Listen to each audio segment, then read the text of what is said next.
Pa začnimo.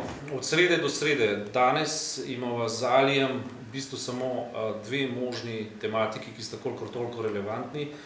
In sicer ena je to, kar se dogaja z nadškofom Uranom, pa ne bova danes tega obravnavala, druga je pa to, kar se dogaja z državnim holdingom. Ne vam predstavim, pravzaprav to ni delfin, videti kot morski pes, v bistvu je pa Ali, pravzaprav to je njegova odsotnost. To je nekdo, ki ga jaz rabim zato, da me izzove, zato, da znam kaj povedati.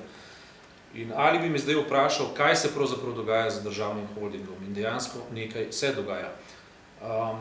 Potem, če se spomnite, ko smo prejšnji teden preobravnavali, kaj je storil OECD pa je storil to, da je slovenski oblasti povedal, da se na tak način slovenske države ne more narediti nikakršne države, zaradi pomanjkanja transparentnosti. Namreč zakon je v bistvu v svojem drobovju vseboval popolno odvisnost od politike. Pokazalo se je, da bi 11 do 12 milijardno premoženje preprosto izpostavili morebitnemu in verjetnemu novemu plenjenju.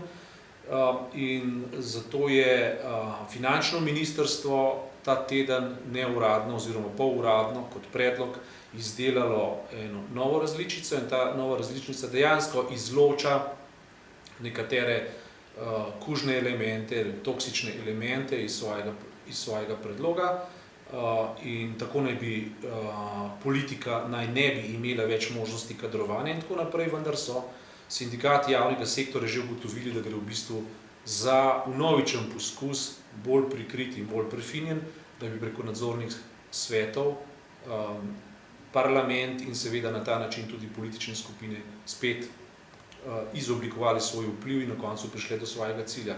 Skratka, izredno nevarna situacija se nadaljuje, ne moremo reči, da smo naredili odločilen preboj.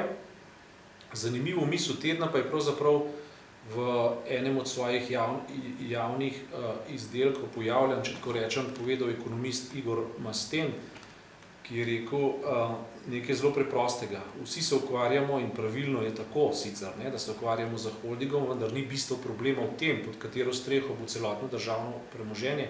Bistveno je, kaj bomo naredili z dolgom bank, z luknjo, ki jo je treba sanirati in za sporočilom, ki ga bomo poslali v mednarodno javnost.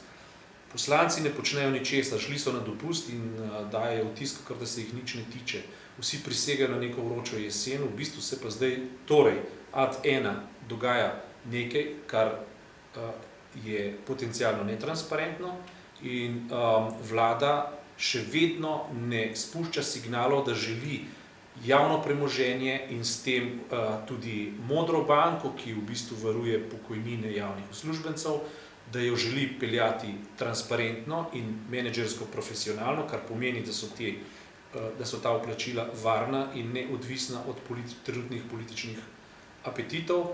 In drugič ne sporoča, da želi državo narediti ustavno transparentno pač na ta način, da se odpoveduje svojim plenilskim potencialnim nagnjenjem in da poskuša državo potegniti iz recesije. Dogajajo se dramatične stvari, pri katerih poslanci, ki so v bistvu največji nadzornik, največji zakonodajalec in varuh pravzaprav naše demokracije, sedijo in ležijo na plažah in čakajo na jesen, medtem ko oblast pridno dela, dela pa narobe. V zelo, zelo delikatnem položaju smo. In moj kolega, ki prav tako leži na plaži, vendar zato ne nosi nikakršne krivde, ker tudi nima bremena odgovornosti za kaj takega, bi konotiral, da je rezultat še vedno nič ali pa 1:1, oziroma v šahovskem še boljšem besednjaku, zaradi tega, ker vsebuje besedo partija kot partija in v tem primeru imamo upraviti za metodo partije v partiji, bi se igre lahko imenovala, oziroma izid igre lahko imenoval pad položaj. Ta pad položaj se torej še vedno nadaljuje in upajmo, da bo z Alijem prihodnji teden o tem lahko povedala kaj več, predvsem pa bolj razveseljivega, da ne rečem optimističnega. A ne, Ali?